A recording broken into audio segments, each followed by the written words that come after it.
দর্শক ঠিক এই মুহূর্তে দেখতে পাচ্ছেন সকল ইবতেদায়ী মাদ্রাসাকে জাতীয়করণের দাবিতে মাদ্রাসা শিক্ষকরা কিন্তু একটি পদযাত্রা ও স্মারকলিপি প্রদানের উদ্দেশ্যে ঠিক এই মুহূর্তে আমরা দেখতে পাচ্ছি যে সচিবালয়ের পার্শ্ববর্তী যে মহাসড়কটি রয়েছে সেই মহাসড়কটি তারা প্রদক্ষিণ করছে এবং সেখানে কিন্তু তারা তাদের যে দাবিগুলো সেই দাবিগুলো এবং স্মারকলিপি প্রদানের উদ্দেশ্যে তারা কিন্তু এখানে সমবেত হয়ে তারা নানা ধরনের যে প্রতিপাদ্য বা যে ধরনের তাদের যে অভিযোগগুলো সেটি কিন্তু তারা প্রকাশ করছেন।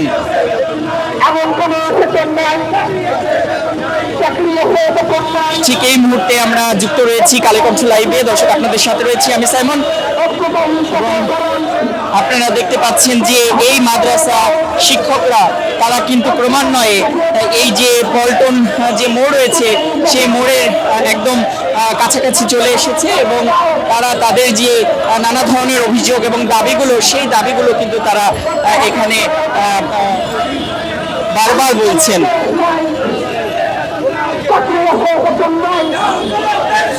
এখন যে কোনো ব্র্যান্ডের পুরাতন এসি বদলে নতুন ওয়ালটন এসিতে উপভোগ করুন 25% ছাড়। দর্শক আমরা সরাসরি যুক্ত রয়েছি। আমরা একটু জানতে চাই কি কারণে আজকে আপনারা আমরা 41 বছর ধরে আন্দোলন চলতেছে।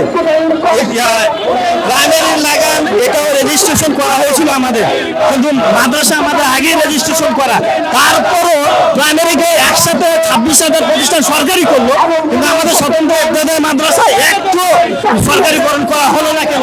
এটা আমরা শিক্ষা উপদেষ্টার কাছে জানতে চাই। একটু বলবেন কি কারণে আজকে আপনারা এখানে? আমরা দীর্ঘ 42 বছর পর্যন্ত রাজপথে, সরকার আমাদেরকে অবহিত করার সময় দিচ্ছে এবং বারবার বলছে যে আমরা দাবি মাইনে নিচ্ছি, আপনারা চলে যান। মাঠ থেকে চলে যাওয়ার পরও আমাদের দাবি দেওয়া মানে নাই, এই জন্য আমরা রাজপথে আসতে বাধ্য হয়েছি। আর কত অপেক্ষা বঞ্চিত থাকবো আমরা। দর্শক যেমনটি তারা এই যে এখানে আন্দোলনরত যারা এবং তারা কিন্তু বলছিলেন যে আসলে কি কারণে তারা আজকে এখানে এসে সমবেত হয়েছে।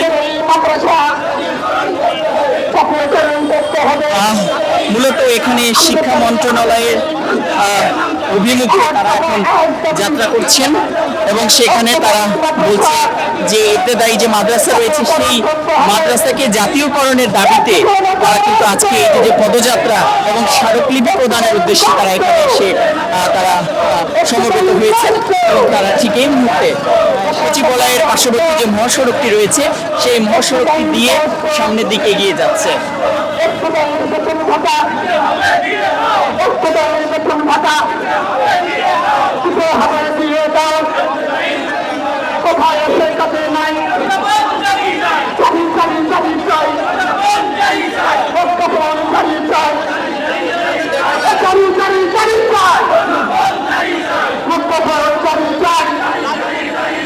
আমার কোনো দেশ নাই, এমন কোনো রাষ্ট্র নাই, এমন কোনো দেশ নাই,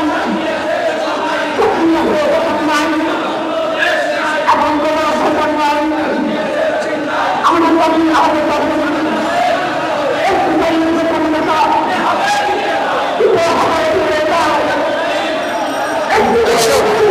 আমরা দেখতে পাচ্ছি যে ক্রমান্বয়ে এই যে বিভিন্ন দাবিতে এখানে যারা এসেছেন যে মাদ্রাসা শিক্ষকরা রয়েছেন তারা কিন্তু এই মুহূর্তে প্রেস ক্লাব এবং সচিবালয়ের পার্শ্ববর্তী যে মহাসড়কটি রয়েছে সেই মহাসড়কে একদম সেই মহাসড়কের একদম সন্নিকটে চলে এসেছে, অর্থাৎ সচিবালয় সংলগ্ন যে রাস্তাটি রয়েছে সেই রাস্তায় তারা এই মুহূর্তে তাদের যে পদযাত্রা এবং স্মারকলিপি প্রদানের উদ্দেশ্যে পদযাত্রা সেটি নিয়ে কিন্তু তারা এগিয়ে যাচ্ছেন।